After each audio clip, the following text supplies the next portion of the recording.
नमस्कार सारे संधि सेवा के महत्वाकांक्षी अभ्यर्थी एवं अन्य दर्शकगण ग्रोथ माउंट एजुकेशन के यूट्यूब मंच ग्रोथ माउंट यूपीएससी पर मैं ध्रुव जानी आप सबका हार्दिक स्वागत करता हूं। आज काफ़ी दिनों के बाद इस हाइपोथेसिस श्रृंखला में हमारी मुलाकात हुई है। हालांकि पिछले कुछ महीनों से हाइपोथेसिस श्रृंखला जो है वो लगभग निष्क्रिय थी, क्योंकि मैं और मेरी टीम अन्य जो कार्य थे उनके ऊपर हमारा जो फोकस था, हमारे रिसोर्सेस उसके ऊपर डिप्लॉयड थे, जैसे वेबसाइट डेवलपमेंट है, प्लस फिलहाल जो हमारी श्रृंखला चल रही है उसका कंटेंट क्रिएशन है, इत्यादि चीज़ें। मगर अब मैं यह प्रयत्न करूंगा कि जिस तेजी से ग्रोथ माउंट यूपीएससी के ऊपर अन्य श्रृंखला चल रही है उसी गति से, उसी तेजी से अब हाइपोथेसिस के ऊपर भी हम लोग बात करेंगे। जैसे इसका मूलभूत उद्देश्य तो आपको मालूम ही है कि यह पूरी हाइपोथेसिस श्रृंखला अपने आप में स्टैटिक मटेरियल के लिए, स्टैटिक पोर्शन के लिए, हमारे पाठ्यक्रम के लिए जो है निहित है। फिलहाल हम लोग यहाँ इतिहास के ऊपर बात कर रहे हैं, इतिहास की पृष्ठभूमि को देख रहे हैं, और तकरीबन हमने लगभग 26 उपाख्यानों में आज दिन तक की, यानी कि राइज ऑफ क्रिश्चियनिटी, जो आप अगर हाइपोथेसिस का पिछला उपाख्यान देखेंगे तो वो राइज ऑफ क्रिश्चियनिटी था, बाइजेंटाइन सभ्यता था, उसके ऊपर देखा। अब आज से यहाँ इस्लामी सभ्यता के ऊपर बात करेंगे, और आगे के तकरीबन 6 से 7 लेक्चरों में हम लोग इतिहास की जो पृष्ठभूमि है उसको संपूर्ण कर लेंगे। फिर बाद में संधि सेवा का जो पाठ्यक्रम है उसको साथ में रख के इतिहास के जो अलग अलग जो है परिप्रेक्ष्य है, जो परिमाण है, वो देखते चलेंगे। मगर यहाँ अभी भी हम लोग पृष्ठभूमि में है। शुरुआत से ही मानव के जो है एक प्रकार से मानव की उत्पत्ति से हमने शुरू की थी हमारी चर्चा। फिर बाद में प्रमुख प्राचीन सभ्यताएं देखी, जो 4 सभ्यताएं हैं, जिनमें इजिप्ट है, फिर आप कह लीजिए कि ग्रीक की सभ्यता है, चाइनीज सभ्यता, येलो जो है सिविलाइजेशन आप कह लीजिए, और अंत में जो है सिंधु वैली सिविलाइजेशन। मगर यहाँ सिंधु वैली सिविलाइजेशन के ऊपर बात करना अभी बाकी है, क्योंकि वो हम लोग जब इंडियन हिस्ट्री को देखेंगे तो वहाँ हम लोग उसको पूर्ण करेंगे। मगर फिलहाल यहाँ वर्ल्ड हिस्ट्री की बात कर रहे हैं, और अलग अलग हमने धर्म देखे, धर्म के उदय होते देखे, क्योंकि प्राथमिक अवस्था में तो धर्म था ही नहीं। फिर बाद में अर्थतंत्र का उदय हुआ, क्योंकि कृषि, फिर जो है कृषि और उसकी जो संलग्न प्रवृत्तियाँ हैं उसमें हमें सरप्लस देखने को मिला। तो कुछ इस तरीके से अर्थतंत्र जो है उसका उद्भव हुआ। फिर बाद में धर्मों, अलग अलग धर्मों का उद्भव हुआ, जिनमें क्रिश्चियनिटी है, इस्लाम है। ठीक है, तो आज हम लोग यहाँ आज दिन तक अगर हमारी चर्चा की बात करें या उसके सार की बात करें, तो हमने मानव की प्राथमिक अवस्था से शुरू होकर 4 प्रमुख सभ्यताएं देखी। फिर इसमें अलग अलग क्रांतियां देखी, जैसे कृषि हो। फिर बाद में हमने धर्म उदय देखा, यानी कि धार्मिक क्रांति हम उसे कह सकते हैं।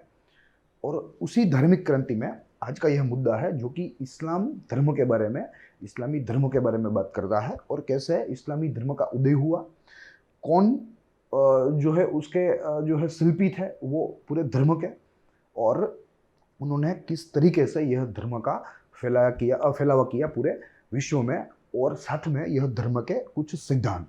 ठीक है, तो आज के इस स्पेसिफिक उपाख्यान में, आज के इस विशेष उपाख्यान में हम लोग इस्लामी सभ्यता के बारे में देखेंगे कि जो सभ्यता इस्लाम की अनुयायी थी।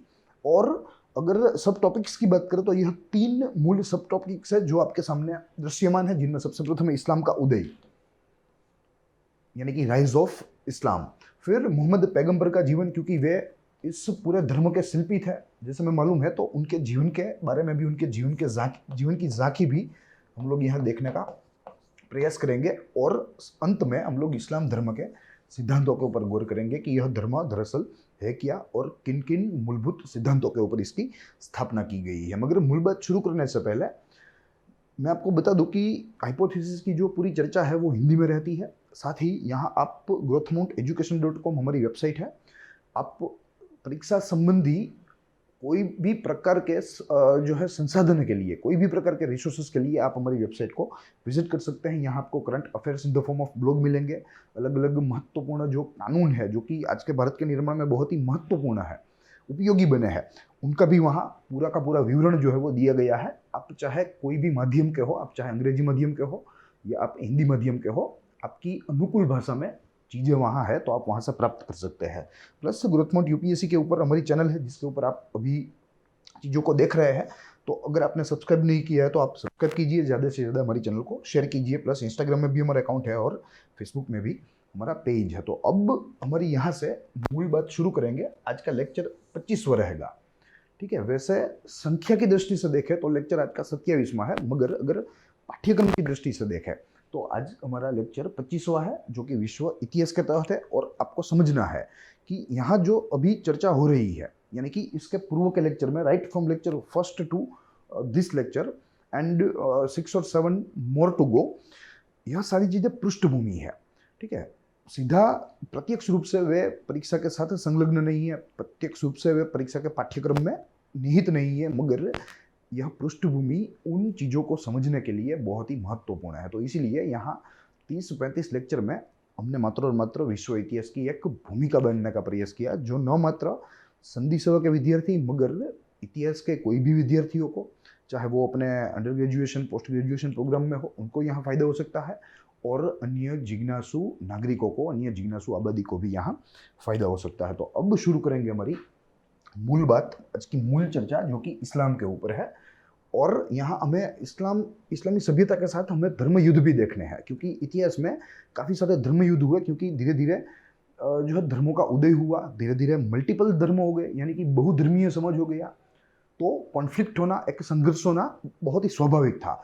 तो वे संघर्ष भी हमें यहाँ देखने हैं, और किस तरीके से यह संघर्ष के पश्चात जो धर्म जीतते गए, जो धर्म विजयी हुए, वे मजबूत होते गए, उनका फैलावा बढ़ता गया। तो वो सारी चीज़ें देखनी है, मगर आज के स्पेसिफिक इस उपाख्यान में हम लोग इस्लामी सभ्यता के बारे में ही मात्र और मात्र देखने का प्रयास करेंगे, और उसमें भी सिद्धांत तक।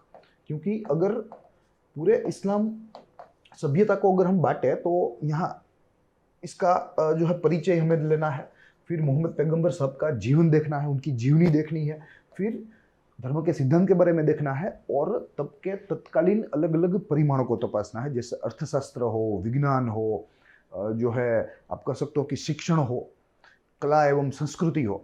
ठीक है। तो वो सारी चीज़ें हम लोग इसके बाद के उपाख्यान में करेंगे, तो ये बात आपको ध्यान में रखनी है। फिलहाल आज 3 बड़े बिंदु देखेंगे, जिनमें एक तो परिचय है, मोहम्मद साहब का जीवन है, और तीसरा आज का आखिरी बिंदु वो रहेगा इस्लाम के सिद्धांत। तो शुरू करेंगे हमारी मूल चर्चा, जो कि परिचय के बारे में है इस्लाम धर्म के। कहा जा रहा है कि ईसा की 7वीं शताब्दी में पश्चिम एशिया के प्रदेश में इस्लामी सभ्यता का उदय हुआ। पश्चिम एशिया के प्रदेश में, यानी कि वेस्ट एशिया। ये सारी एलिमेंट्री माहितियाँ हैं, ये सारी मालूम होनी चाहिए। एक पर्सपेक्टिव, एक दृष्टिकोण बनाने के लिए ये सारी चीज़ें ज़रूरी है, मगर यहाँ हमारा उद्देश्य यह ही नहीं है मात्र कि हम आपको एलिमेंट्री माहिती दें, मगर हमारा यहाँ जो मूलभूत उद्देश्य है वो है कि हम आपको एक विचारक बनाए, हम आपको आपका एक दृष्टिकोण जो है वो एक उत्पन्न करने में, दृष्टिकोण बनाने में हम आपको सहायक बनाए। तो वही हमारा उद्देश्य है, मगर एलिमेंट्री माहितियाँ जो है वो तो साथ में चलती ही रहेंगी।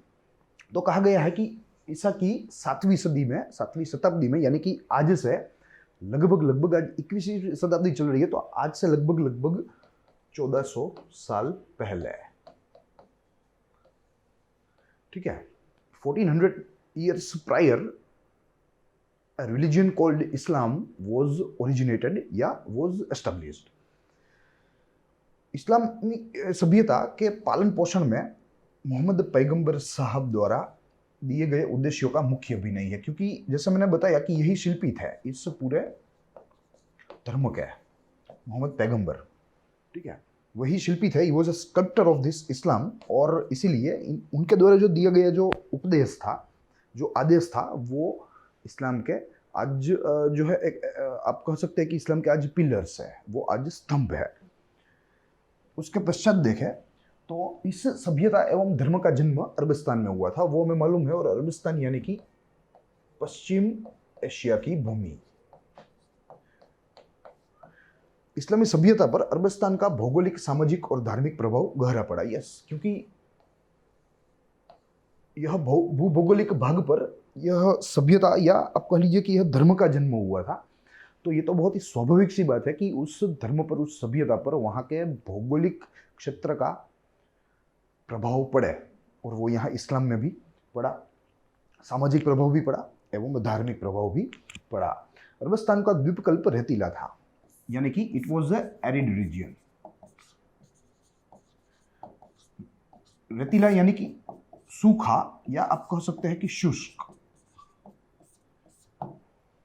ठीक है, तो यह स्वाभाविक है कि वहां का जो जीवन है वो यहाँ इस वातावरण के अनुकूल ही बना होगा।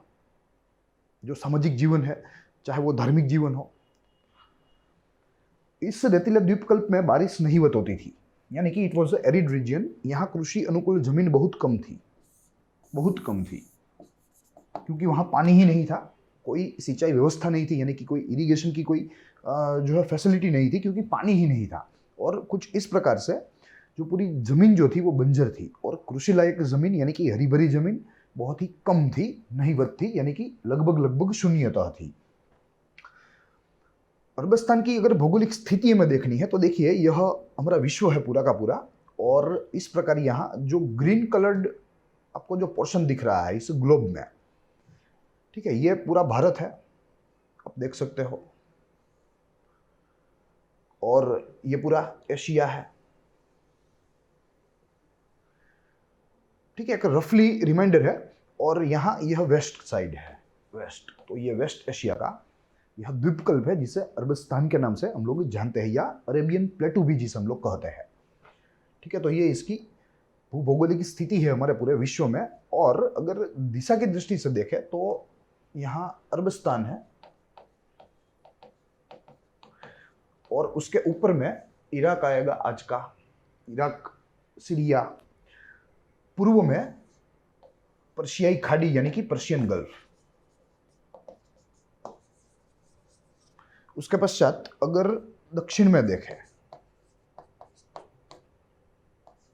तो यहां अरब समुद्र आएगा, अरब समुद्र, क्षति के लिए माफ कीजिएगा।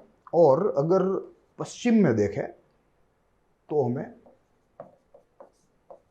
अफ्रीका का खंड दिखेगा, ठीक है। तो ये इसका भूभौगोलिक स्थान है। ऊपर उत्तर है, राइट हैंड साइड ईस्ट है, लेफ्ट हैंड साइड वेस्ट है, और नीचे की तरफ दक्षिण यानी कि साउथ है। तो ये कुछ इस प्रकार का अरबस्तान के इस द्वीपकल्प का भूभौगोलिक स्थान है, ठीक है। ये चीजें याद रखनी है। साथ ही में यहाँ आपको मैप रीडिंग भी बहुत ही उपयोगी यहाँ साबित हो सकता है, तो मैप भी रीड करने की आदत जो है वो डाल दीजिए, चाहे आप कोई भी सब्जेक्ट पढ़ रहे हो, जहाँ मैप का रिलेवेंस है वहाँ आप तो मैप अवश्य पढ़िए, ठीक है। तो ये बात रही इसके भूभौगोलिक स्थान की। उसके आगे देखें तो कहा गया है कि अरबस्तान का समाज जो है वो अलग अलग कबीलों में विभाजित था। कबीलों यानी कि समूह, अलग अलग कबीलों में यह जो पूरा समाज था वो विभाजित था। इन अलग अलग समूहों में आंतरिक संघर्ष चलता रहता था, क्योंकि कहा जाता है कि प्रत्येक कबीले का, प्रत्येक समूह का एक स्वतंत्र देव था, स्वतंत्र देव। और यह स्वतंत्र देव अपनी सर्वोपरिता साबित करने के लिए, अपनी सर्वोपरिता, अपनी सुप्रीमेसी साबित करने के लिए वे लोग आपस में लड़ते रहते थे, जिसका परिणाम एक आंतरिक संघर्ष में तब्दील हो गया, या पूरा जो सिनेरियो था वही अपने आप में एक आंतरिक संघर्ष में तब्दील हो गया, which means internal conflict.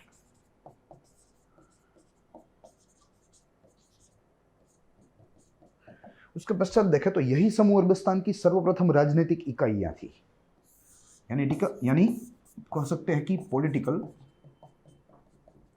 Unit. They were the very first political unit of this Arabian प्लेटू। यही कबीले, यही समूह, जिनका एक मुखिया होता था और जिसे शेख के नाम से जानते थे। आज भी हम शेख सरनेम से परिचित है, और आज भी जो अरबस्तानी है उनको शेख ही कहा जाता है। तो दरअसल ये शब्द 1500 से अधिक वर्ष पुराना है, और जब इस्लाम का भी उदय भी नहीं हुआ था, तब की जब यह जो व्यवस्था थी अरबस्तान की, चाहे आप पॉलिटिकल व्यवस्था के लीजिए, चाहे आप सामाजिक व्यवस्था के लीजिए, उनमें यह शेख शब्द जो है वो बहुत ही प्रचलित था। तो वहां से आज का यह शेख शब्द उतरा है। तो ये बात हमें यहाँ नोंद लेनी होगी। और ये थे इन समूहों के मुखिया, यानी कि अध्यक्ष, प्रेसिडेंट कह लीजिए या अध्यक्ष कह लीजिए। फिर उसके पश्चात देखें तो इन समूहों का नामकरण पूर्वजों के नाम से किया जाता था। इन समूहों का नामकरण यानी कि नोमेनक्लेचर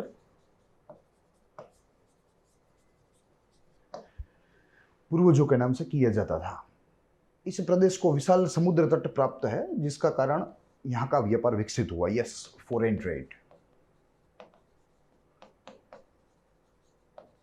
क्योंकि अगर आप भौगोलिक स्थिति देखें तो आपको दृश्यमान होगा, स्पष्ट रूप से दिखाई देगा कि भाई इसको एक बहुत ही बड़ा, बहुत ही विशाल समुद्र तट मिला है, जिनकी बदौलत यहाँ का व्यापार जो है वो भी बहुत ही विकसित था। क्योंकि ये अपना आप में, सबसे प्रथम तो आप देखें तो ये वेस्ट टू ईस्ट या ईस्ट टू वेस्ट की कनेक्टिविटी में ये तो एक मध्य में है और समुद्र में या समुद्र के आजू बाजू स्थित है।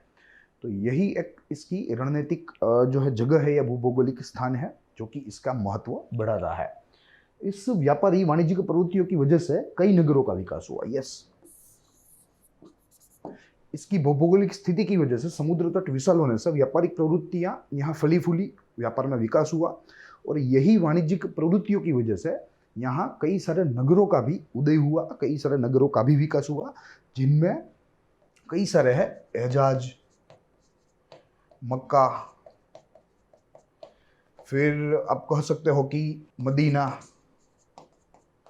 यमन इत्यादि। ठीक है, तो दिस वाज द साइकिल, उनका भूभौगोलिक स्थान जिसने इनको बहुत ही विशाल समुद्र तट दिया। यही समुद्र तट ने इनको एक जो है एक रणनीतिक दृष्टि से एक महत्वपूर्ण जगह दी पूरे विश्व व्यापार में। और यही जगह ने यहाँ वाणिज्यिक प्रवृत्तियों को एक प्रकार से जो है प्रफुल्लित किया और इनकी ही बदौलत, इनके ही परिणाम यहाँ काफ़ी सारे नगरों का उदय हुआ, काफ़ी सारे नगरों का विकास हुआ। अरबस्तान के समाज में इस्लाम धर्म के पूर्व स्त्रियों की स्थिति बहुत ही दयनीय थी। यस, तो अगर हम अब सामाजिक दृष्टि से आए, क्योंकि अब परिचय में जा रहे हैं, क्योंकि हमें एक एक चीज़ों को बहुत ही गहराई से देखना है। ठीक है, चाहे यहाँ इस्लामी सभ्यता का अर्थतंत्र हो, वहाँ का सामाजिक जीवन हो, मगर फिलहाल हम लोग परिचय के तहत जा रहे हैं, तो मात्र और मात्र अलग अलग पहलुओं के जो परिचित यहाँ स्टेटमेंट्स है, जो परिचित वाक्य है, उनको ही देखते चलेंगे। फिर बाद में प्रति एक जो है क्षेत्र का गहन अभ्यास करेंगे। तो यहाँ अब अगर सामाजिक दृष्टि से देखें तो इस्लाम के उदय के पहले जो स्त्रियों का स्थान था पूरे समाज में, वो बहुत ही खराब था, बहुत ही दयनीय था। साथ ही जो महिलाओं का जन्म होता था, जो है बच्चियों का जन्म होता था, बालिकाओं का, वो अपशकुन माना जाता था। तो यह मुद्दा मुझे यहाँ लिखना पड़ेगा। बालिकाओं का जन्म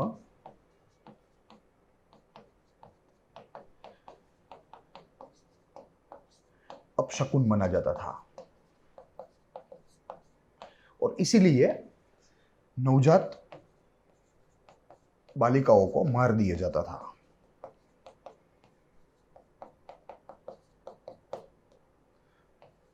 मार दिया जाता था। साथ ही समाज में अगर तुलना करें तो पुरुषों का स्थान जो है वो ऊंचा था, वहीं जो महिलाओं का स्थान है वो नीचा था। और आमतौर पे पुरुष जब चाहे तब वे अपनी महिलाओं को, यानी कि अपनी पत्नियों को छोड़ सकते थे, मगर ऑन द कॉन्ट्ररी महिलाओं के पास ये अधिकार नहीं था। तो कुछ इस तरीके का समाज वहाँ था। यह पूर्व इस्लामी जो है परिस्थिति है, मगर इस्लाम के आने से महिलाओं की परिस्थिति में सुधार हुआ, उनकी स्थिति जो है वो सुधरी, समाज में उनका मान बढ़ा, उनके अधिकारों का जो है रक्षण होने लगा या उनके अधिकारों की बात होने लगी। ठीक है, मगर यहाँ पूर्व की, यानी कि प्री इस्लामिक एरा में अरेबियन प्लेटो के पूरे क्षेत्र में महिलाओं का जो स्थान था, महिलाओं की जो सामाजिक परिस्थिति थी, वो बहुत ही खराब थी, बहुत ही दयनीय थी। इसके पश्चात देखें तो अरब लोग मूर्ति पूजक थे। Yes, basically they were actually idol worshipping, यानी कि वे मूर्ति पूजक थे। और अगर इस्लाम की बात करें तो जैसे मैं मालूम है या मालूम होना चाहिए कि इस्लाम में मूर्ति पूजा जो है वो बाधित है, मूर्ति पूजा बाधित। मगर इस्लाम के पहले वहाँ का जो समाज था वो मूर्ति पूजक था। यानी कैसे इस्लाम ने इस पूरे समाज को, या इस पूरे समाज में जो पिछले कई वर्षों से जो मान्यताएं चल रही थी, जो रीति रिवाज चल रहे थे, जिसे कस्टम्स एंड रिचुअल्स कहते हैं, कैसे उन सबको शून्य कर दिया। It was a gradual process. यह 1 या 2 दिन या 2 वर्ष या 5 वर्ष की प्रक्रिया नहीं, मगर इट्स अ ग्रेजुअल प्रोसेस। पर यहाँ हमें इस्लाम की ताकत को देखना चाहिए कि कैसे ऐसे प्रिवेलेंट ट्रेडिशंस, कस्टम्स को इस्लाम ने बंद करवा दिया। तो वो इस्लाम का प्रभाव था। फिर उसके जो है पश्चात देखे तो प्रत्येक कबीले समूह का स्वतंत्र देव था, जिसका जिक्र मैंने किया। और ये स्वतंत्र देव अपनी सुप्रमेसी या अपनी सर्वोपरिता स्थापित करने के लिए लड़ते रहते थे। यानी कि अलग अलग समूहों में संघर्ष होता रहता था। समूहों के सामने समूह, यहाँ एक देव होता था, यहाँ इनका एक देव होता था, दोनों के बीच में कलेश होता था और जिसका परिणाम आंतरिक संघर्ष होता था।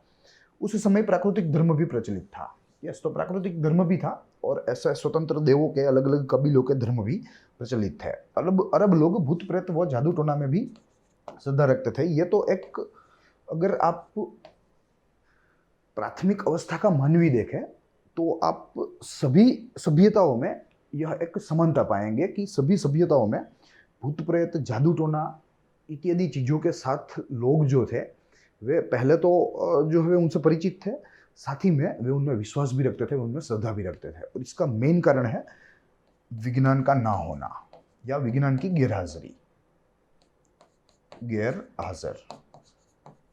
आज यह चीज़ें जो है वो थोड़ी थोड़ी हमें कम देखने को मिलती है और उसका मेन रीज़न है कि हम लोग यहाँ आज अल्ट्रा साइंस युग में जी रहे हैं और विज्ञान जो है वो दिन प्रतिदिन बहुत ही आगे बढ़ रहा है और इसी विज्ञान ने मनुष्य में से डर को निकाला। ठीक है, पहले यहाँ विज्ञान नहीं था और उसकी जगह डर था। तो ये एक चीज़ यहाँ में नोंद लेनी है। तो वे लोग जादू टोना एवं जो है ऐसी जो है भूत प्रेत की बातों में विश्वास रखते थे, श्रद्धा रखते थे। वहाँ का पवित्र पत्थर काबा की पूजा की जाती थी। यस, ये एक प्री इस्लामिक ट्रेडिशन था, प्री इस्लामिक ट्रेडिशन,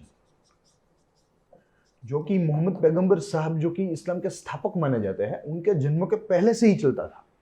ठीक है, ऐसा नहीं है, आज भी कई सारे इस्लामी अनुयायियों के पास काबा की पूजा क्यों होती है, काबा क्यों क्यों मानते हैं उनके धर्म में, उनका उत्तर नहीं होता। ठीक है, तो ये इसका सत्य है, ये इसकी हकीकत है कि भाई काबा जो है वो प्री इस्लामिक जो समाज था वहाँ का, प्री इस्लामिक सोसाइटी थी, वहीं से इसका जो वर्शिपिंग है वो चलता रहता था। क्योंकि उस समय के लोगों का जो है यह उस समय के लोगों की श्रद्धा के केंद्र में यह काबा का पत्थर था। फिर बाद में मोहम्मद पैगंबर जी आए, उन्होंने यह इस्लाम की स्थापना की और उन्होंने भी यह काबा की पूजा को अपना लिया और इसीलिए आज इस्लाम में काबा के पत्थर की पूजा का महत्व बहुत ही ज़्यादा है। फिर उसके बाद समय क्या चलता है, इस्लाम ने भी काबा पत्थर को अपना एक मुख्य तीर्थ बना लिया। Yes, so this was the chronological order. मगर कोई ऐसा जो है कोई ऐसा धार्मिक कोई कारण नहीं है कि इस्लाम काबा के पत्थर को क्यों पूजता है, उसे क्यों मानता है या इस्लाम में क्यों महत्व है। महत्व इस्लाम में इसलिए है क्योंकि प्री इस्लामिक जो समाज था उसमें महत्व था। तो इसलिए यहाँ मोहम्मद पैगंबर साहब के साथ पूरे इस्लाम ने भी इस पूरी जो है इस पूरे रिवाज को या इस पूरे कस्टम को या परंपरा को अपना लिया। फिर उसके बाद अरब प्रजा में कई सद्गुण थे। यस, तो अरब प्रजा जो है काफ़ी सारे सद्गुणों से बनी हुई थी, जिनमें वफादारी है, जबान के वे पक्के थे, फिर वे अपने यहाँ आए हुए अतिथियों का स्वागत बहुत ही शान से करते थे, बहुत ही भाव से करते थे। अपने यहाँ आए हुए दुश्मन को भी जो है अतिथि का एक या उसे कह सकते हैं कि उनके यहाँ आए हुए दुश्मन को भी वे अतिथि के रूप में देखते थे और उनकी सेवा करते थे। तो इतने जो है सद्गुणों से भरी यह अरब प्रजा थी। फिर उसके पश्चात देखें तो अरब प्रजा कविता प्रेमी भी थी। यस, दे वर पोएट्री लविंग और अरब समाज में काफ़ी सारे कवि भी हो चुके हैं, काफ़ी सारे बहुत ही बड़े दिग्गज कवि भी यहाँ हो गए हैं। समाज में कविताओं का स्थान विशेष था। वे कवि को अपने इतिहासकार, पत्रकार एवं वंशावलीविद कहते थे के रूप में देखते थे, क्योंकि जो कवि थे वे अपने आप में पहले तो बहुत ही जो है तजज्ञ थे, विचारक थे और यहाँ इनका इतिहास, यह पूरी प्रजा का, पूरे समाज का वो इनकी कविताओं में जो है एक प्रकार से लिपटा हुआ था। फिर वे एक प्रकार से पत्रकारिता का भी काम करते थे और वंशावली विद यानी कि इन समाजों के कुटुंबों की जो वंशावली होती थी उसको भी संरक्षित करते थे, और इसीलिए कवियों का स्थान अरब समाज में, अरब प्रजा में बहुत ही ऊंचा था। फिर उसके बाद विभिन्न समूहों के द्वारा कविताओं की प्रतिस्पर्धा का आयोजन भी किया जाता था। तो ऐसे कल्चरल प्रोग्राम्स अर्थात सांस्कृतिक आयोजन भी ऐसे करते थे। भले ही वे बहुत ही प्राथमिक समय में जीते थे, मगर फिर भी ऐसे सांस्कृतिक आयोजन भी वे करते थे, और इससे कविताओं का समाज में एक प्रकार से जो है आप कह सकते हो कि ट्रांजिशन हो, और साथ में कवियों का भी मान बढ़े पूरे समाज में। तो ये उद्देश्यों के साथ ऐसे सांस्कृतिक आयोजन किया करते थे। उसके बाद देखें तो मोहम्मद पैगंबर साहब ने अरबस्तान के इस समाज में इस्लाम धर्म का प्रचार किया, तब से इस्लाम धर्म का उदय हुआ। यस, जब से मोहम्मद पैगंबर साहब ने इसी समाज में, जो समाज हमने देखा अरबस्तान का, जो कि प्री इस्लामिक एरा का था, उसी समाज में इस्लाम का प्रचार किया, इस्लाम के सिद्धांतों को जो है उनके बीच में रखा, और इस तरीके से यहाँ इस्लाम धर्म का उदय हुआ। उसके बाद देखें तो अब हमें मोहम्मद पैगंबर साहब का जीवन देखना है, क्योंकि मैंने शुरुआत में ही बताया कि वे इस पूरे धर्म के शिल्पी थे। साथ ही में इन्हीं के नेतृत्व में इनके जो शिष्य थे उन सब के द्वारा मोहम्मद पैगंबर साहब खुद और उनके शिष्य, उन सब के द्वारा इस्लाम धर्म का प्रचार प्रसार किया गया इस पूरे क्षेत्र में। फिर बाद में वे धीरे धीरे बाहर निकले, ठीक है, मगर शुरुआत यहाँ अरबस्तान से हुई थी। अरबस्तान में सामाजिक, धार्मिक व राजकीय अंधकार था। यस, कोई जो है एक प्रमुख मुख्य धर्म नहीं था जो कि पूरे समाज में से जो अंधकार है उसे धकेल सके, ठीक है। तो चाहे कोई भी परिप्रेक्ष्य हो, चाहे वो सामाजिक हो, धार्मिक हो, राजकीय हो, पूरा का पूरा जो प्रदेश था वो अंधकार में ही था, और एक ऐसे अच्छे जो है एक ऐसे अच्छे मजबूत धर्म की जरूरत थी जो इस अंधकार को दूर कर सके। इस अंधकार को दूर करने का भगीरथ कार्य मोहम्मद पैगंबर साहब ने किया, और किस तरीके से किया? तो इस्लाम धर्म की स्थापना करके, इस्लाम की स्थापना करके। फिर उसके बाद मोहम्मद पैगंबर साहब ने इस्लाम की ज्योत जलाकर इस अंधकार को दूर किया। यस, इस्लाम शब्द का अर्थ होता है ईश्वर की शरण में जाना। तो बहुत ही शांत और सरल धर्म है, किसी भी गूढ़ तत्वज्ञान के बिना। यहाँ एकदम सरल उपदेश मोहम्मद पैगंबर साहब के द्वारा प्रजा को समझाया जाता था, शांति एवं अमन की बात की जाती थी। और आज का जो हम इस्लाम देखते हैं, आज का जो हम इस्लाम समाज का इंटरप्रिटेशन या उसका अर्थघटन देखते हैं, तो हमें बहुत दुख होता है, क्योंकि जो मूलभूत मोहम्मद पैगंबर साहब के द्वारा जो फैलाया गया इस्लाम था वो दरअसल शांति और अमन की बात करता था, जो है एक वसुधैव कुटुंबकम की बात करता था। तो आज के इस इस्लाम धर्म में यह जो पूरे तत्व है वो गैरहाजिर है। जो तत्वों में यहाँ से देखने को मिलेंगे कि क्या मूल इस्लाम जो है वो कैसा होना चाहिए और किन चीज़ों की बात करता है। इस्लाम शब्द का विकास सलम में से हुआ है, ये एक इसकी दूसरी परिभाषा है, इसलिए इस्लाम का दूसरा अर्थ शांति या सलामती भी होता है, ठीक है। दरअसल शांति के स्तंभ के ऊपर ही इस्लाम की स्थापना हुई है, ठीक है। और आज का जो अर्थघटन है वो बहुत ही जो है एक प्रकार से इनह्यूमन है, अमानवीय है, और कुछ इस्लामी जो अनुयायी है वो अपने फायदे के लिए पूरे समाज का, पूरे धर्म का नाम बदनाम कर रहे हैं। कुछ ऐसी विचारधाराएं आज समाज में वे छोड़ रहे हैं। फिर उसके बाद देखें तो इस्लाम धर्म के संस्थापक एवं खुदा के प्यारे रसूल मोहम्मद साहब का जन्म मक्का में इस 570 में हुआ था, ठीक है। मक्का में उनका जन्म हुआ था। ये उनकी कुछ निजी माहितियां हैं जो हमें काम लग सकती है। उनके पिता का नाम अब्दुल व उनकी माता का नाम अमीना था, यानी कि अब्दुल और अमीना के बेटे रसूल मोहम्मद पैगंबर साहब।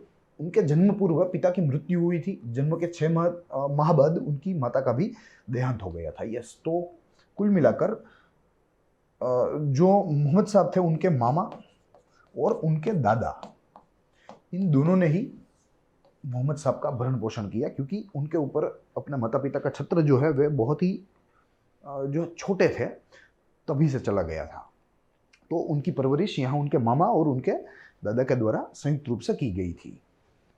फिर उसके बाद देखें तो युवावस्था में मोहम्मद साहब ने एक विधवा के साथ व्यापार प्रवृत्ति की शुरुआत की। यस, तो अब धीरे धीरे वे युवान हुए, एक सामान्य व्यक्ति की तरह आर्थिक प्रवृत्ति में जुड़े, और इस आर्थिक प्रवृत्ति की शुरुआत उन्होंने वहाँ की एक विधवा औरत के साथ की थी। विधवा औरत एक जो उद्यमी थी, यानी कि एंटरप्रेन्योर थी, और उनके साथ उन्होंने व्यापार की शुरुआत की।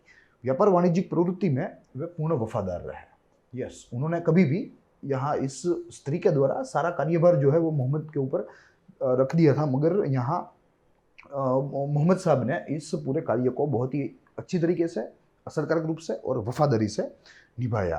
मोहम्मद साहब ने खदीजा के साथ शादी की, और यह विधवा का नाम जो था वो था खदीजा। फिर धीरे धीरे दोनों में जो है प्रेम हुआ, और फिर प्रेम का इकरार हुआ, और खदीजा के साथ उनका विवाह तय हुआ, या उन्होंने शादी की। व्यापार दौरान उन्होंने यमन से सीरिया तक की यात्रा बार बार की। यस, और जैसे हमें मालूम है कि जो ट्रैवल है एक जगह से दूसरी जगह, वो हमें वहाँ के समकालीन समाज के साथ, आर्थिक परिस्थिति के साथ, राजनीतिक परिस्थिति के साथ जो है परिचय करवाता है। तो यहाँ यही सेम चीज मोहम्मद पैगंबर के साथ हुई। जब उन्होंने ट्रैवल किया फ्रिक्वेंटली, वे जब आने जाने लगे, तो उन्होंने यह समझा कि यस, अब इस पूरे क्षेत्र को एक अच्छे धर्म की ज़रूरत है जो इस पूरे क्षेत्र में समृद्धि ला सके और इस पूरे क्षेत्र को एकता से बांध सके। इन यात्राओं के दौरान उन्होंने ईसाई एवं यहूदी धर्मों को नज़दीक से देखा, और यहाँ तब धीरे धीरे यहूदी धर्म तो था ही था, मगर ईसाई भी धीरे धीरे फल फूलने लगा था। बाइजेंटाइन सभ्यता के बाद, यीशु क्रिस्त के जन्म के बाद, उनके प्रचार प्रसार के बाद, विशेष करके उनके मृत्यु के बाद, तो यहाँ ईसाई और यहूदी धर्मों को भी उन्होंने नज़दीक से देखा, समाज को भी देखा, समकालीन परिस्थितियाँ देखी, चाहे वो सामाजिक हो, राजनीतिक हो, आर्थिक हो। फिर बाद में उनको लगा कि भाई यहाँ अब एक अच्छे प्रबल धर्म की ज़रूरत है। मोहम्मद साहब को तत्कालीन धार्मिक व सामाजिक स्थिति के दर्शन हुए। यस, तत्कालीन यानी कि कंटेम्प्रेरी, यानी कि तब की दैवी आज्ञाओं पर आधारित एक नए धर्म की आवश्यकता उन्हें महसूस हुई।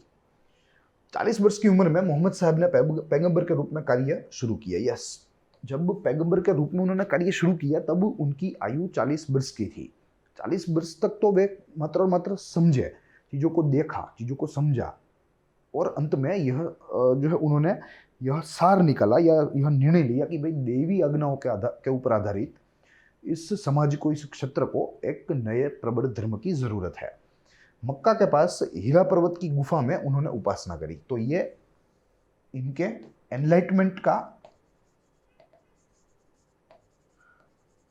लोकेशन है, एनलाइटमेंट लोकेशन।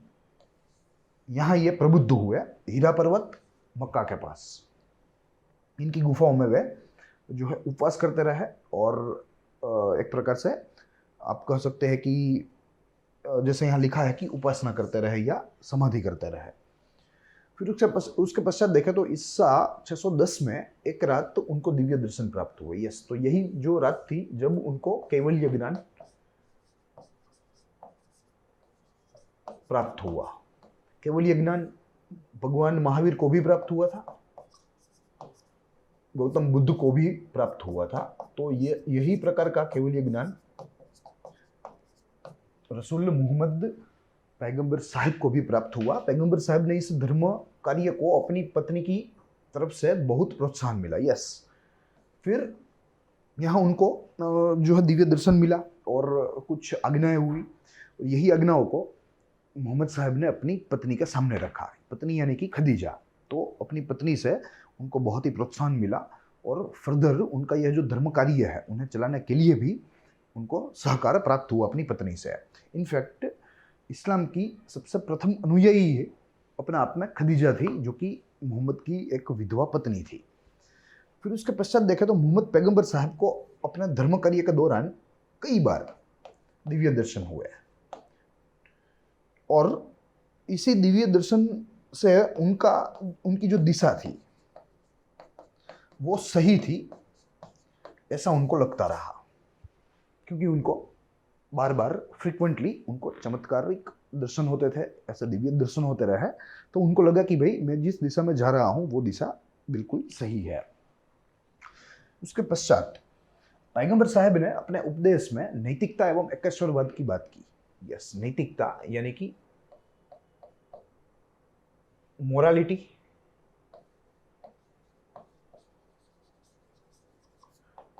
और एकेश्वरवाद यानी कि एक ही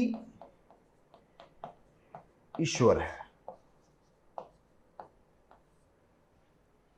इस्लाम की प्रथम अनुयायी बनने का श्रेय मोहम्मद साहब की पत्नी खदीजा को मिला, जिसका जिक्र मैंने किया। तो इतना बड़ा प्रोत्साहन उनको अपनी पत्नी के द्वारा मिला इस धर्म कार्य में। बाद में मोहम्मद पैगंबर साहब के भाई अली सबक जहीद और अबू बकर इस्लाम धर्म के अनुयायी बने।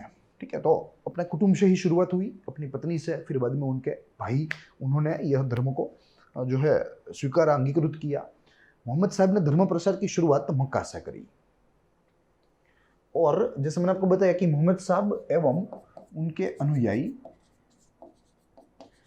फिर पूरे क्षेत्र में फैल गए, पूरे क्षेत्र में फैल गए, पूरे समाज में यह उपदेश फैलाने में। अब जो फीडबैक आ रहा था, जो रिएक्शन आ रहा था, वो मिक्सड था, यानी कि मिश्र प्रतिभाव आ रहे थे। कुछ जगह इनकी बातों को जो है एक प्रकार से मान मिलता था, वहीं कुछ जगह पर मोहम्मद पैगंबर एवं उनके जो है ये उनके जो अनुयायी थे इस्लाम के, उनको एक प्रकार से मानसिक बीमार माना गया। ठीक है, तो इस प्रकार के मिश्र प्रतिभाव यहाँ इनके इस कैंपेन को मिले। मक्का के कुरैश लोग इस धर्म के खास विरोधी थे, और जो विरोध करने वाला गुट था उनमें से ये प्रमुख थे कुरैश लोग।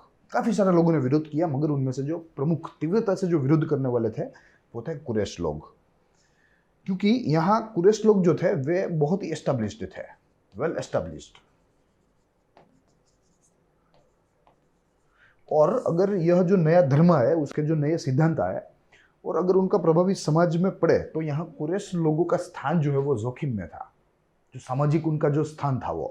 तो इसी कारण यहाँ उनको ये इस्लाम धर्म जो है वो अच्छा नहीं लगता था। मोहम्मद साहब ने काबा के पूजन को मूर्ति पूजा कहा, उसका विरोध किया।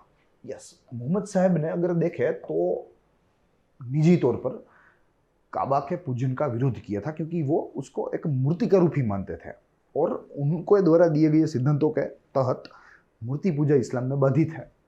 ठीक है, तो कुछ इस कारणों से वे निजी तौर पर काबा की पूजा को जो है इस्लाम का भाग नहीं मानते थे, मगर over a period of years आज अगर देखें तो इस्लाम में काबा की पूजा का महत्व अलग है, बहुत ही ज़्यादा है। इस काबा यात्रा से प्रति वर्ष कुरैशों को हजारों रुपयों की आय होती थी। यस, और पूरे क्षेत्र में से लोग आते थे, जिसकी बदौलत यहाँ कुरैश लोगों को व्यापार मिलता था, वाणिज्य मिलता था। अब यहाँ एंटी कैंपेन हो रहा है, तो यहाँ आने वाले जो यात्री हैं उनकी संख्या में भी कटौती होगी, यात्रिकों की संख्या में कटौती होगी, तो इनके मुनाफे में, इनको मिलते पैसे में जो है एक प्रकार से कटौती होगी।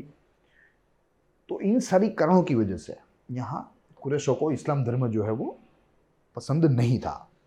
इस 619 में उनके चाचा व उनकी पत्नी खदीजा का देहांत हुआ।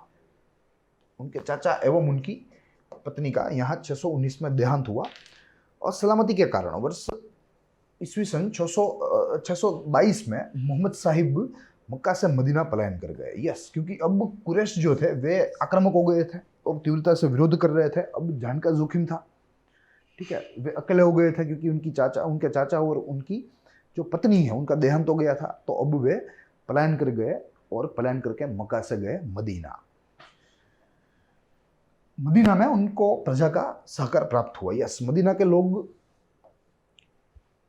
समझ गए कि यह जो पैगंबर साहब है वो धर्म की बात कर रहा है और ये धर्म बहुत ही महत्वपूर्ण है, बहुत ही मजबूत है, शांति और अमन की बात करता है, समृद्धि की बात करता है, तो वे लोग इनको सहकार देने लगे। मदीना के लोग मोहम्मद साहब का धर्मोपदेश सुनकर प्रभावित हुए। यस, मोहम्मद साहब ने एक संघ का निर्माण किया और वे इस संघ के अध्यक्ष बने। यस, तो अब यहां से धर्म संघ की शुरुआत हुई। प्रथम संघ बना इस्लामी धर्म का, जिनके अध्यक्ष खुद मोहम्मद पैगंबर बने।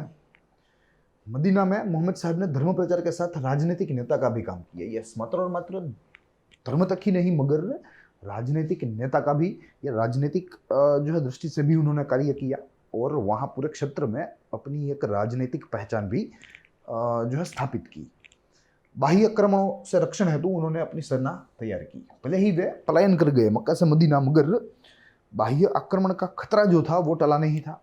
कुरैश जो थे वे जब जो है at any time, at any point of time they can attack, तो इन सारी जो है कॉन्सिक्वेंसिटीज से बचने के लिए, उन सारी चीज़ों से बचने के लिए यहाँ उन्होंने अपनी सेना तैयार करी और ये सेना बहुत ही अच्छी थी, मगर फिर भी मक्का की सेना के सामने ये बहुत ही दुर्बल सेना थी।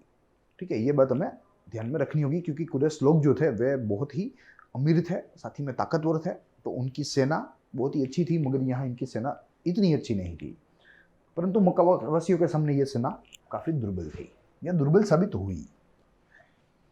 बाद में वर्ष 630 में, यानी कि ईसा 630 में मोहम्मद साहब ने 10,000 सैनिकों की सेना के साथ मक्का पर आक्रमण किया। यस, तो एक बार यहाँ खट्टा परिणाम आ गया। फिर बाद में पूर्व तैयारी के साथ और मजबूत पूर्व तैयारी के साथ मोहम्मद साहब ने 10,000 की सेना के साथ मक्का पर आक्रमण किया। मक्का की प्रजा इस विशाल ताकतवर सेना के सामने झुकी। पैगंबर साहब ने साहब के धर्म को अपनाया। यस, फाइनली दे सरेंडर्ड, क्योंकि बहुत ही बड़ी सेना थी, बहुत ही वेल ऑर्गेनाइज्ड, वेल डिसिप्लिन्ड सेना थी। इनके सामने इन्होंने जो है हथियार रख दिए, दे सरेंडर्ड, और पूरे इस्लाम धर्म को भी स्वीकारा। कुरैशों की हार हुई, वे मारे गए, बचे हुए पलायन कर गए, और कुछ बचे थे उन्होंने इस्लाम स्वीकार कर लिया, अंगीकार कर लिया। मोहम्मद साहब ने काबा के समीप मूर्तियों का नाश किया। मक्का वासियों ने मोहम्मद साहब को अपने नेता के रूप में स्वीकारा। यह सारी जो मूर्तियां थी जो कि प्री इस्लामिक समाज में प्रिवेलेंट थी, सोसाइटी, तो सबसे प्रथम काम मक्का के ऊपर विजयी होने के बाद मोहम्मद साहब ने यही किया कि अपने हाथों से अपने कुछ नज़दीकी अनुयायियों के साथ सारी मूर्तियों को पहले तो नष्ट कर दिया, क्योंकि उनके द्वारा कहा जाता था कि भाई इस्लाम में मूर्ति पूजा जो है वो बाधित है। तो यहाँ सारी मूर्तियों को नष्ट कर दिया एवं मक्का की प्रजा ने भी उनको अपने नेता के रूप में स्वीकारा। तो ये एक बहुत ही यहाँ मोहम्मद साहब के जीवन में और इस्लाम धर्म के उदय में एक महत्वपूर्ण घटना यहाँ थी।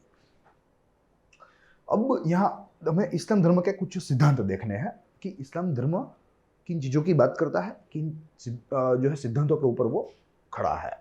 सबसे प्रथम इस्लाम में आध्यात्मिक सिद्धांत बहुत ही सरल है, जिसमें आपको शुरुआत में ही बताया कि कोई गूढ़ तत्वज्ञान मौजूद नहीं है। बहुत ही सरल है, बहुत ही, उसमें कोई गूढ़ तत्व चिंतन नहीं है। इस्लाम में स्पष्ट रूप से एकेश्वरवाद की अवधारणा बनी है, यानी कि मोनोलिज्म, एक ही ईश्वर है, एक ही परमेश्वर है। इस्लाम में ईश्वर को अल्लाह के रूप में बताया गया है। यस,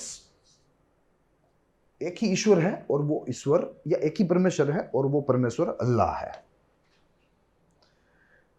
इस्लाम में अल्लाह को निराकार माना गया, यानी कि शेपलेस, क्योंकि मूर्ति ही नहीं है तो बट ऑब्वियस है कि वो आकार रहित ही होंगे, निराकार ही होंगे। फिर उसके बाद अल्लाह के धर्म प्रचारक केवल मोहम्मद साहब पैगंबर ही नहीं, मगर उनके पूर्व कई सारे पैगंबर थे, जैसे कुछ के नाम है यहाँ, आदम, फिर नूह, फिर यीशु, ठीक है, इत्यादि। तो ये सारे कुछ प्रारंभिक पैगंबर थे जिन्होंने यहाँ मोहम्मद साहब द्वारा जो काम किया गया था वही काम कार्य किया और इस्लाम धर्म की एक प्रकार से जो है उनके प्रचार की बात करी। तो ये कुछ इनमें से मुख्य पैगंबर। इस्लाम के मुताबिक देखिए, यह पूरी की पूरी हायरार्की है कि किस तरीके से जो ईश्वर जो है वो मनुष्य के साथ कम्युनिकेट करता है, ये इनके मीडिएटर्स है।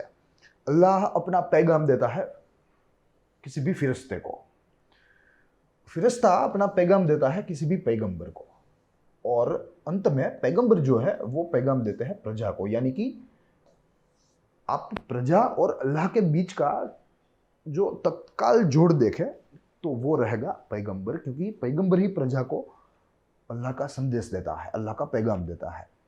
अल्लाह फरिश्ते को देते हैं, फरिश्ता पैगंबर को, पैगंबर प्रजा यानी कि मनुष्य को। तो ये पूरी की पूरी हायरार्की है, और कई सारे पैगंबर यहाँ हो चुके हैं। आज जिन जो है धर्म की बात कर रहे हैं, उस धर्म का स्थापक यहाँ पैगंबर है, फिरिश्ता नहीं है, नहीं कोई प्रजा है, मगर वो एक पैगंबर है। फिर उसके बाद समय समय पर ईश्वर अपना पैगाम मनुष्य तक पहुंचाता है। यस, जब जब जरूरत लगे ईश्वर को यानी कि अल्लाह को, तो वो अपना पैगाम मनुष्य तक पहुंचाता है, और वो कुछ इस तरह पहुंचाता है। फिर उसके पश्चात इस्लाम अनुसार यह पैगाम केवल 4 ग्रंथों में संग्रहित है। जैसे यहाँ 4 ग्रंथ जो है जो इस्लाम में अपने आप में थोड़े मुख्य माने जाते हैं, जिनमें सबसे प्रथम है मोजिज की पेंटियुक, मोजिज की पेंटियुक, फिर डेविड का साम, डेविड का साम, फिर यीशु का इंजल, यीशु का इंजल, और अंत में मोहम्मद साहब का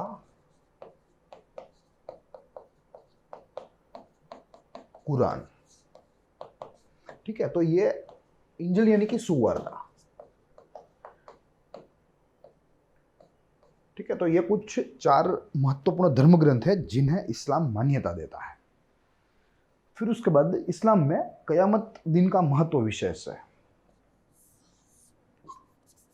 कयामत का दिन। और तब माना जाता है, इस्लाम में मान्यता है कि तब सारे सबसे प्रथम तो जो मृत जीव है वे सजीव होंगे, फिर से उनको जो है अल्लाह के द्वारा जीवित किया जाएगा, और सबका हिसाब होगा। यानी कि यह न्याय का दिन है। जिन जिन व्यक्तियों ने अन्याय किया है उन सब के साथ जो है न्याय होगा, या जिनके साथ न्याय हुआ है उनका न्याय होगा। और यहाँ जो पापी है उनको सजा मिलेगी, और जो पुण्यशाली है उनको स्वर्ग मिलेगा, उनको जो है हेवन मिलेगा। ठीक है, तो ये कयामत के दिन का भी यहाँ जो है बहुत ही अच्छा महत्व है। इस्लाम के अनुयायियों में एक मान्यता प्रचलित है कि कयामत के दिन सारे मृत जीव पुनः जीवित होंगे, अल्लाह सर्व मनुष्य का न्याय करेंगे, प्रत्येक व्यक्ति को अपने कर्म के आधार पर फल प्राप्त होगा। सत्कर्म करने वाले को स्वर्ग प्राप्त होगा, वहीं दुष्कर्मी को नरक मिलेगा। इस्लाम में पुनः जन्म के सिद्धांत को कोई स्थान नहीं। यस, और यही सिद्धांत अपने आप में इसे हिंदू से विपरीत बनाता है। हिंदू से विपरीत यानी कि उलट। ठीक है, क्योंकि यहाँ हिंदू में चाहे कोई भी सेक्ट हो, चाहे कोई भी हिंदू का धर्म हो, पुनर्जन्म की जो फिलोसॉफी है, जो तत्वज्ञान है, वो सारे धर्म में मौजूद है, सारे फिलोसॉफी में मौजूद है। मगर यहाँ इस्लाम में इस तत्वज्ञान को, इस जो है तत्व चिंतन को कोई स्थान नहीं है। तो ये हमें बात नोंद करनी है। फिर उसके बाद इस्लाम में नैतिकता पर बल दिया गया है। यस, ये धर्म नैतिकता का है, मोरालिटी का है। इस्लाम के पैगंबरों ने अपने अनुयायियों को सत्कर्म, सद्गुण, अपने शत्रुओं को माफी देना, नम्रता इत्यादि का उपदेश दिया है या पैगाम। ठीक है, यानी कि पैगंबर अपने अनुयायियों को यही बोलते हैं कि भाई सत्कर्म करो, सद्गुण किसी के अगर आपको लेने हैं तो सद्गुण दो, अपने शत्रुओं को माफ कर दो, और नम्रता। ठीक है, तो टोटली अगर देखें तो यह शांति एवं अमन का धर्म है। इस्लाम में असत्य, लोभ व ईर्ष्या को कोई स्थान नहीं। तो ये सारी चीजों को इस्लाम में खराब बताया गया है, और कहा गया है कि इनकी प्रैक्टिस इस्लाम के अनुयायी द्वारा ना हो तो वो अच्छा है। फिर उसके बाद इस्लाम धर्म में मदिरापान एवं जुआ निषेध है। मदिरापान यानी कि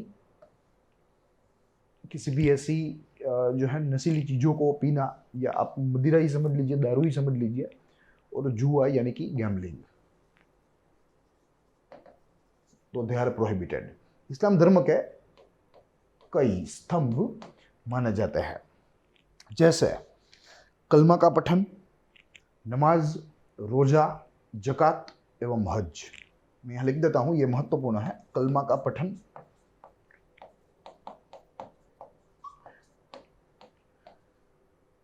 रोजा,